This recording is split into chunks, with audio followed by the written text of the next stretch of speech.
dias. It's Guy Pacho with the Weekly Paley Report, July 3rd, 2019. Moving, it's like the river Styx. This is from Greece. The gates to Hades. It's the gate of Hades. There's a boat that goes through this underground river. Super amazing. As we are in the waters of Cancer with total solar eclipse. And today Venus goes into Cancer and the moon opposes Pluto. She's in Cancer, but she does go into Leo later on today.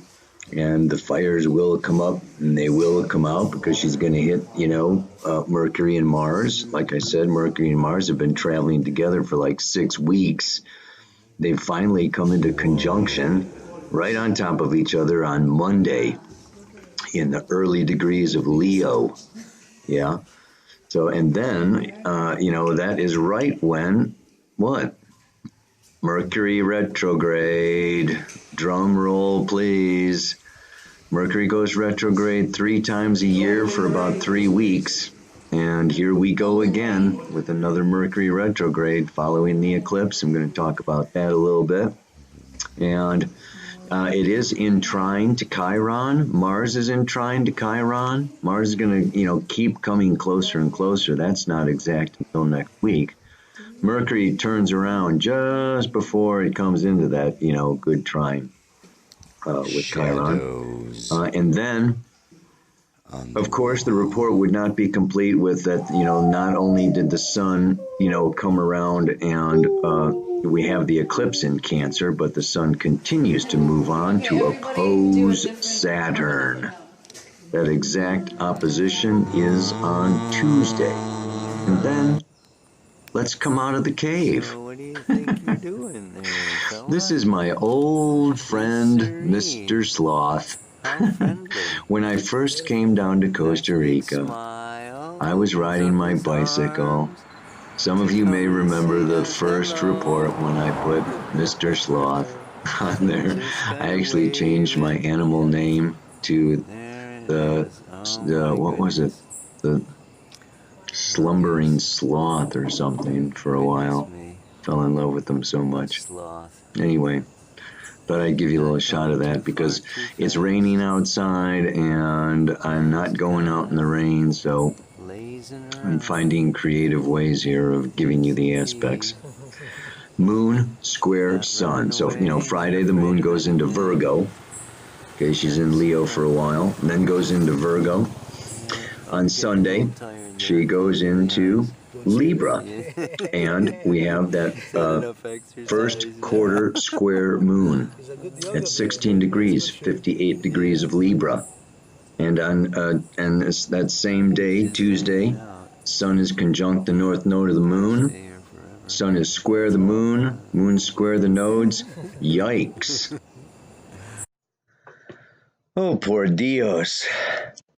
You just ever have one of those days where you just don't feel like doing anything? My baby's not feeling good. It's raining and drizzling. The cat got sick. Just don't even feel like doing this report. I didn't want to get out of bed. I'm not going anywhere to give you some adventure today. It's just another banana report. Oh my God. Moon in Cancer. Yeah, this eclipse, it's a very emotional time. And there's different kinds of rebellion, I think. There's Uranian, Uranus, Aquarius, the future, revolution, rebellion, okay? And then there's the inner child of emotions and feelings that just doesn't care anything about the outside world or out there or changing anything or the future. It's just, it's rebelling against any distraction from feeling its own feelings. So anyway, and it's possibly that, today, this Paley report, I wanted to talk about, some unsettling things. the past. The past. Ah! You know, astrology and me, I like to live in the future. The future, the future. But the moon in Cancer has to do with the past. And now we've got the node of the moon, which is the future going into the past. How about that, right? We've got Saturn, okay, also having to do with the past, conjunct the south node of the moon in the past. I mean, it's just like, and Saturn is reflection, reflecting on the past. And the moon and the total solar eclipse in Cancer is feeling our feelings, and those feelings come from the past. So, you know, I mean, I read, Ram Dass wrote Be Here Now, man. I read that in the 70s. You know, that was my book for a long time. Be Here Now, yeah. You know, lately Eckhart Tolle follows up with another one, The Power of the Now. And there is this now, but there is a tension between the future and the past. The now is a moment that is always being pulled in, it's like, there's this bizarre continuum going on. And I'm going to say that, when you, go into altered states of consciousness, or dream time, there is no time, and it's all now. And the fifth dimension and the sixth dimension, but we've got these darn physical bodies. And we came into the third dimension for an earthly third dimensional time space experience. And, it starts right out in the womb and then proceeds, more and more into this early childhood. Carl Koenig wrote a really great book, okay, The First 3 Years. The first 3 years, and by that book, it's like, you know what? By the end of the first 3 years, it's all laid out. The life is laid out. What's going to happen? How the growth and how the limitations, the boundaries, the conditions, the attitudes, the fears, we're pretty much a doggone package. By the first 3 years. Now it's starting to rain on my freaking computer. Look at this. Am I surprised? No. No. Now I'm going to have to pick up the freaking computer, move my chair, change the report, lose my focus, lose my concentration. I'm going to get emotional here. Look, I'm going into the dark. You won't even be able to see me. All right. So anyway, I was thinking about this report, and I don't know if I can get more light on my face or something, if I turn and go over here or something. All right, well, the first 3 years and this going back, and it's like, especially if I've gone, hiking in the mountains, I love the desolation wilderness. It's, outside Lake Tahoe up in California. And, you go hiking through there where there's extreme weather conditions, okay, where there's lots of snow and there's lots of wind and there's lots of, rain, and it's just like, and you notice all the trees and all the plants and all the shrubs, they're like twisted and gnarled, and you could tell, so many years ago, the rings of the tree are telling of this, this, very difficult history. And we have to understand that when we're born and we first incarnate and we come in and we come out of that womb, we are so vulnerable. We are so helpless. We are so at the mercy of our caretakers, of our environment. And at the same time, we are so psychically awake and aware that we don't have boundaries. psychic boundaries, emotional boundaries, physical boundaries, and we're just like big sponges absorbing all of the energy of the time, space, and people that we are surrounded by. And it doesn't have to be 5G and electromagnetic fields to have a negative effect, a negative impact. We are so super sensitive that what, when mom and dad are having an argument in the kitchen, okay, we're just like picking up the energy, we're picking up the vibe, and we can absorb it, and we can also feel responsible for it. We know that many kids feel responsible when their parents get divorced or separate. They don't know any better, and it's very easy to just say, "Oh my God, it must be that I'm too much," or I mean, it can have this, powerful impact on ourselves. If there's any kind of like sexual abuse, there's also mixed feelings, okay? And, this can be inappropriate touching. This can be, any kind of, stuff that happens, when the body is so sensitive.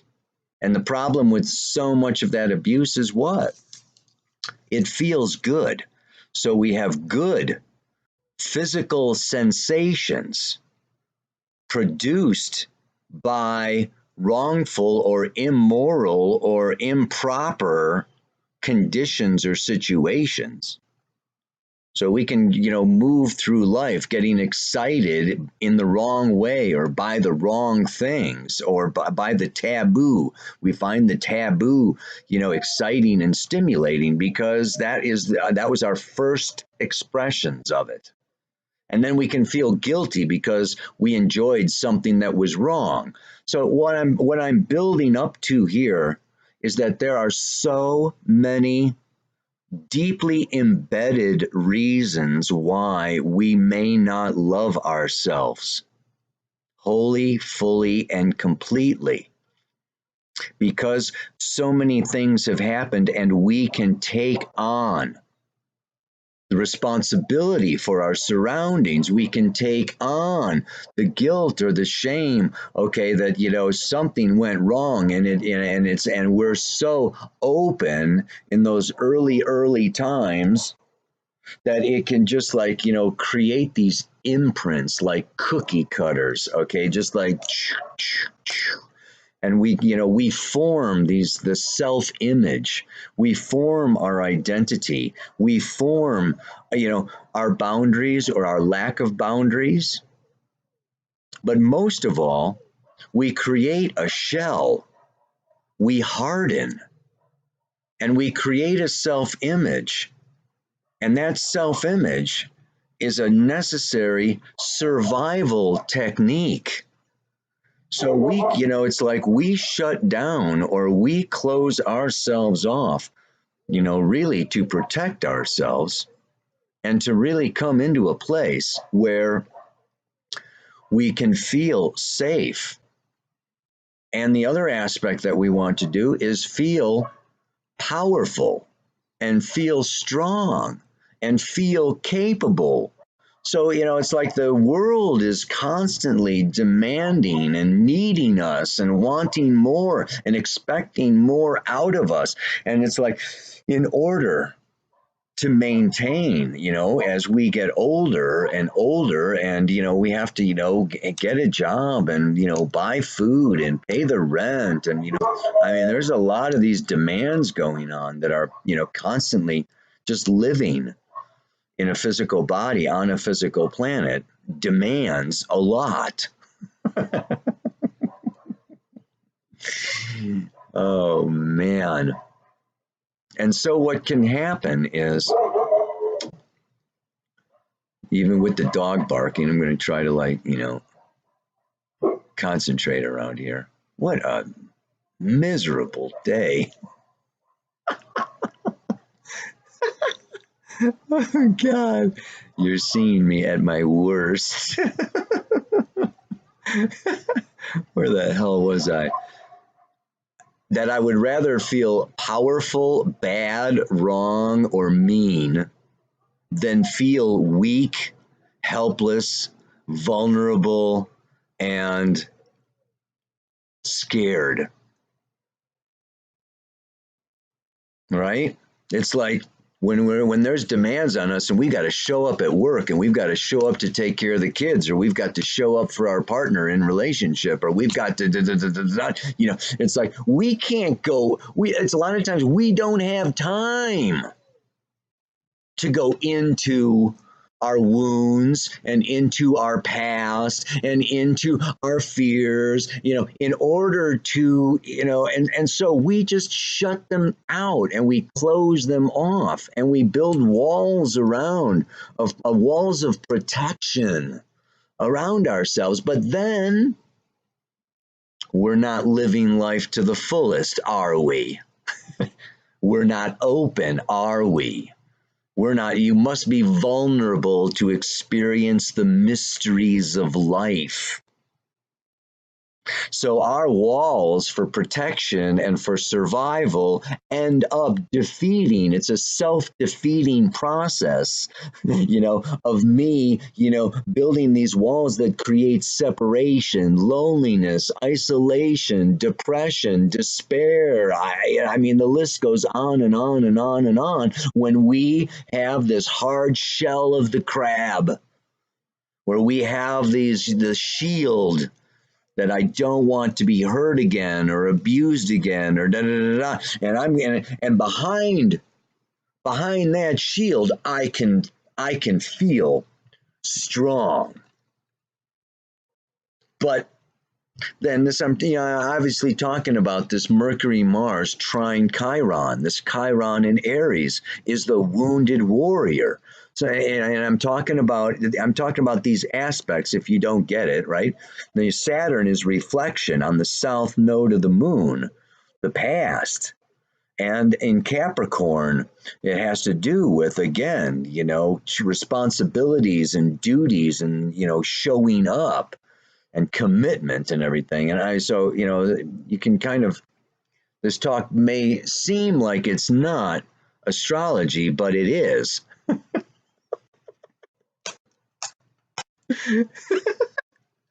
Oh man. So this is this is the eclipse season. Okay. I mean, we're coming up to, the lunar eclipse. When's the lunar eclipse? It's at 24 degrees Capricorn on Tuesday, the 16th. And you think this total solar eclipse was something in Cancer. Okay. Well, when we come up here, that's going to be a full moon, conjunct Pluto and Saturn in the south node, opposite the sun.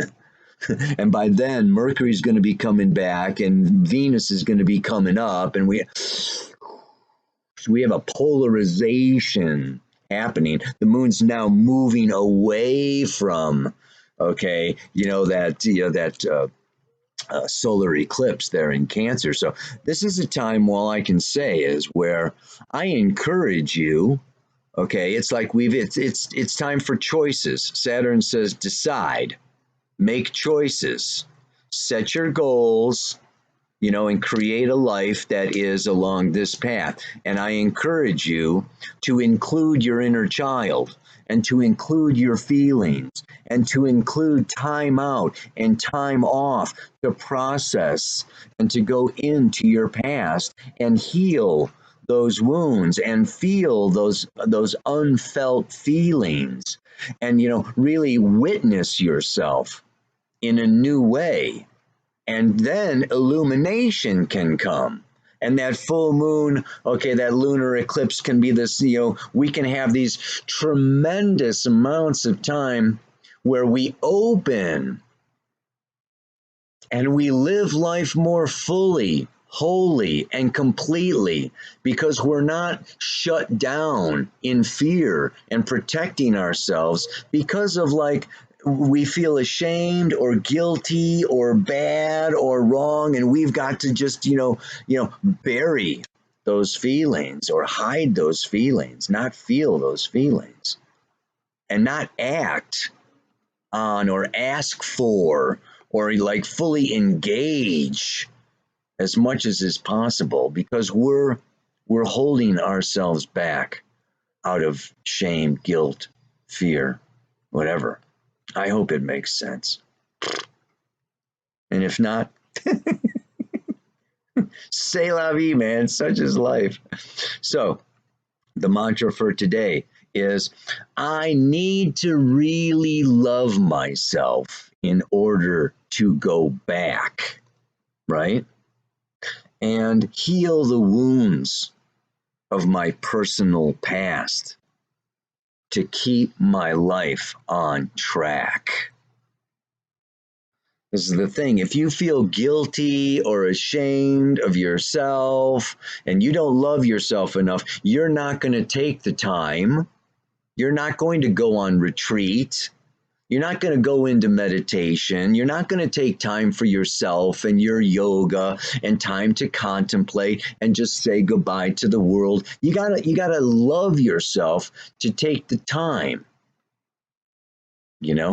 out and say, no, I count, I matter. My feelings count, my feelings matter. I need to really go into and understand, Now it's raining even more on my freaking computer. Oh my God. That's it. I'm done with this report. But you can see how it goes in this loop. If you don't love yourself, okay, you don't reflect and review, and you don't heal your wounds, so you keep on not loving yourself, and your world keeps getting smaller and smaller and smaller and smaller and smaller. Whereas, if you love yourself enough to go back and feel and go into and acknowledge that, maybe you are wounded and maybe you are not perfect, and maybe it's the result of, some previous abuse or, some, bad, harmful things that happened to you and that you were a victim. I mean, I got into this whole thing, these last few days because I have always been so much against self-pity. And I had to look at that this week. Why are you so triggered by self-pity, Kaipacha? If I get a feeling that, somebody is just feeling sorry for themselves, it's such an automatic turn off, because I would never let myself feel sorry for myself, or I don't want to see myself as a victim. Oh no, right? But it's hey, when we're babies, we are victims. We're all victims. We have all victim in us, right? And it's created dynamics. And it's not out of that we're weak or we are not, smart or, we're dumb, weak or ignorant or incapable or blah, blah, blah, blah, blah, blah, blah. It's just, it doesn't need to lead to that. But when we go into it, we can also go into a space of healing, which includes forgiving ourselves and forgiving, the others, and then we can move along and our future is more open. We emotionally connect more and we live a fuller, liberated, it's like we're free from the past once we process the past. And if we ignore or suppress or deny the past, we are prisoners of the past. Whoa. Got to remember that one. I need to really love myself in order to go back. And what was it? And heal the wounds of my personal past to keep my life on track.